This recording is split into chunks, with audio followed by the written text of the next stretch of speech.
Hey, this is Carl, and today we are going to review this custom quarter scale apocalypse. So stay tuned.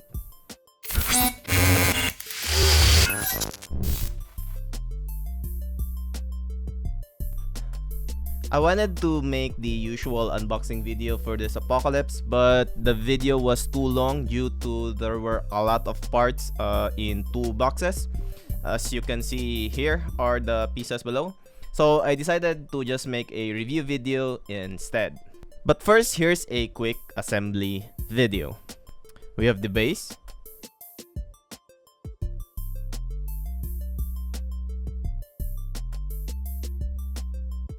We have Apocalypse. His right foot has a key and peg which goes to the base. He has two sets of arms. Let's start first with the simple set of arms. So just install the right arm in the keyhole on the body. And we just insert whichever right hand switch out you want to use.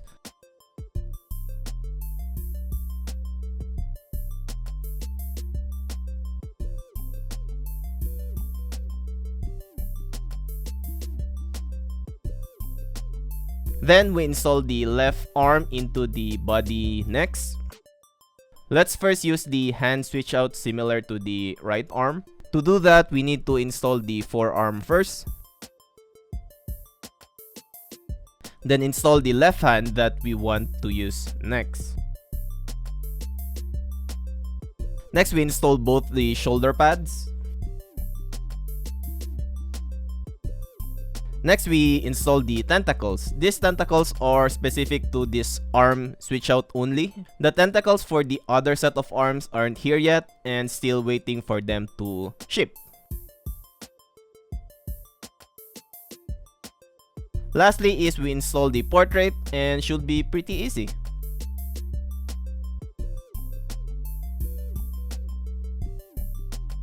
Now, to use the other set of arms, let's first remove the shoulder pads.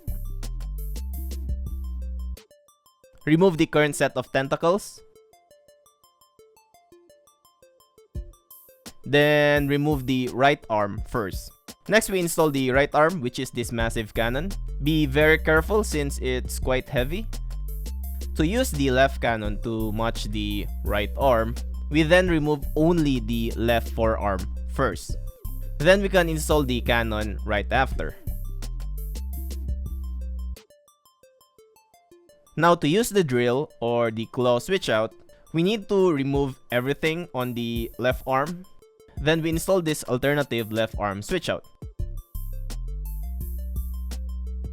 Then we can either install the drill or the claw switch out now.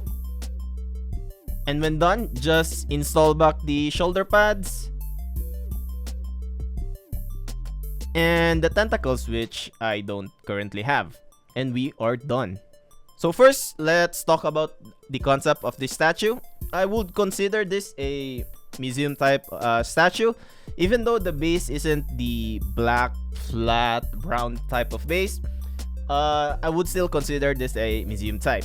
Going back to Apocalypse, this is a comic-based Apocalypse, or you could say that, or a modern take of a comics version of Apocalypse. The base is an Egyptian type of base with some tech in there. You could see a pharaoh apocalypse head on the front, some tech stuff, and some Egyptian hieroglyphs all around.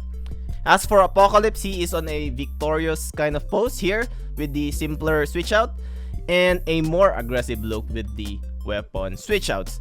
There are a total of 3 right hand switch outs and a whooping 6 left hand switch outs. Oh, and an amazing 8 portrait switch outs. There's also a portrait stand available, but I didn't buy those, so I guess I'll just be keeping the other portraits in the box. Next, let's dive more into the sculpt. So for the base, like I said in the concept, is a mix of Egyptian theme with some tech or mechanical type of details, since Apocalypse is an Egyptian god and is very updated with the latest gadgets. Lots of hieroglyphs sculpted in the base randomly, especially in the yellow areas. Rock type details and textures on the yellow parts of the base as well. And some tech or mechanical types of details on the silver or gray parts of the base. There are no battle damages or weathering in the base, but it does have a lot of textures for both the yellow and gray part of the base. I can see some molding issues on the rocky details because they are losing a bit of detail there, especially at the back part. Now, going to Apocalypse, he has a very muscular type of body here, as you can see. Nothing wrong with the anatomy in my opinion. It's just not the type of body I am used to seeing in the 90s cartoon TV show.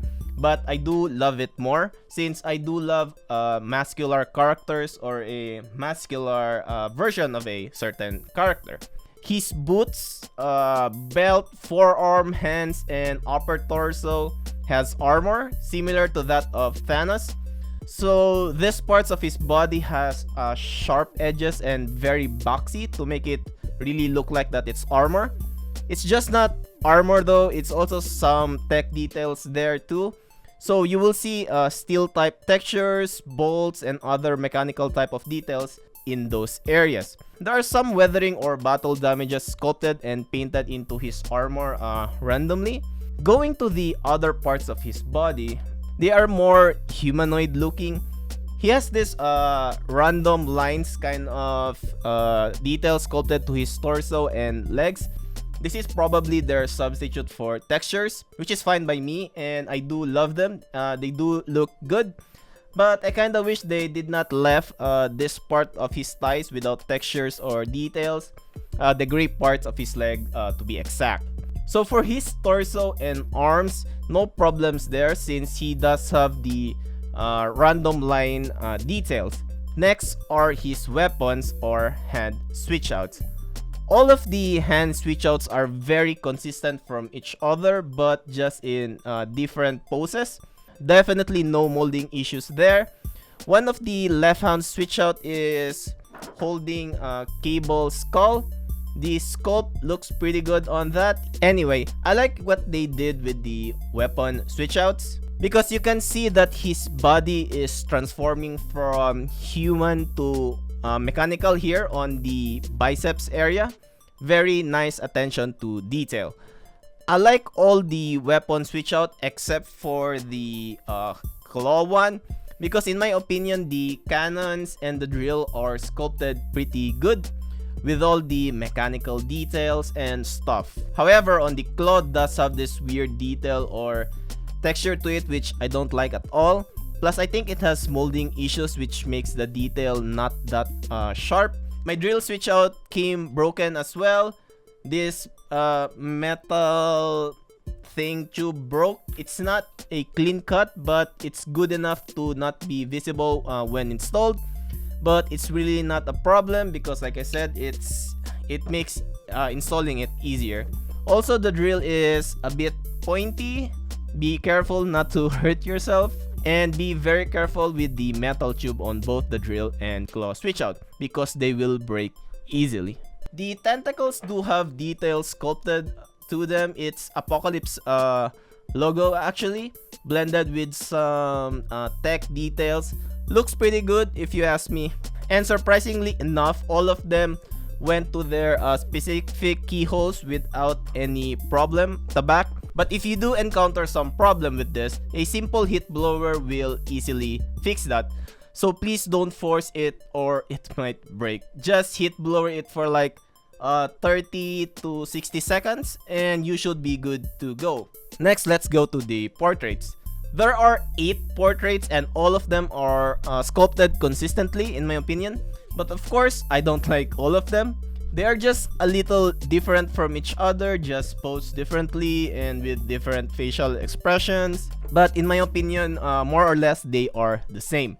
So here's a 90s TV show version of Apocalypse. I kinda don't like this because the skin tone color is very different from the rest of his body. However, there is a 90s TV show version of this Apocalypse and that portrait is perfect for that. Anyway, no problem with the sculpt. And here's a pharaoh kind of portrait for Apocalypse. Not sure if this is reference from the comics, but the sculpt is pretty good and pretty consistent from his body. especially the tech details. But it's not one of my favorite, nor do I like it. And here are another two angry looking portraits of Apocalypse. Sculpt is definitely well done, and here are 4 expressionless portraits of Apocalypse, just with some different flavors to them. Again, Sculpt is pretty good, and I'm very happy with all of them. And by the way, here are my 3 favorite portraits. I really love this mean looking portrait.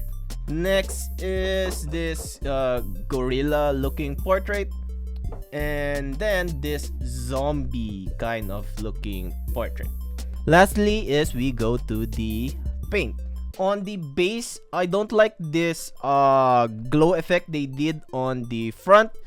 Doesn't look like it's glowing to me, but that's just my opinion, or I'm just really not a fan of this approach for glowing stuff. There are some shadings on the dark areas of the base or the sculpt here, which is a nice touch. Also, the yellow parts have this kind of shading as well. However, the silver area at the back here doesn't have those shading. Not really a big deal, I guess, since most if not all custom factory does this. They just paint metal or steel parts with just one color and they're done. You can see some overlapping of the colors on the yellow to the gray silver part of the base right here. There's also actually a pen mark here at the back. Going to Apocalypse, all the armor parts such as the boots, belt, forearm, hands, upper torso, and the weapons are painted similarly. They have some weathering and battle damages. It's just not one metallic blue paint all around. There's actually shading on there on both the blue and the gray parts. And by the way, I love that they use a metallic blue for Apocalypse. On his body, I do like the gray that was used. Not sure if he would look better if these blue parts here on his thigh were painted with gray, since XM did paint all of the non-tech or armor stuff of Apocalypse as gray. Going to the weapons, like I said, the metallic blue paints are very similar to that of his armor. The right cannon does have a bluish hue on the tip right here to signify that it's probably hot or something. Going to the drill weapon switch out, the paint still looks pretty good in my opinion, but the cannon one is definitely better.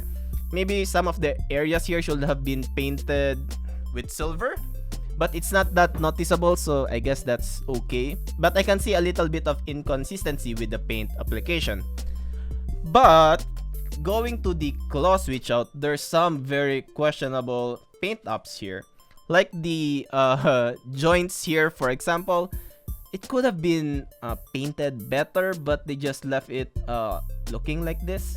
I think it would have been better if it has the similar color of the claw itself. The blue parts of the claw is still painted pretty good in my opinion. However, the gray areas are painted with just one flat color, which is this tube thing.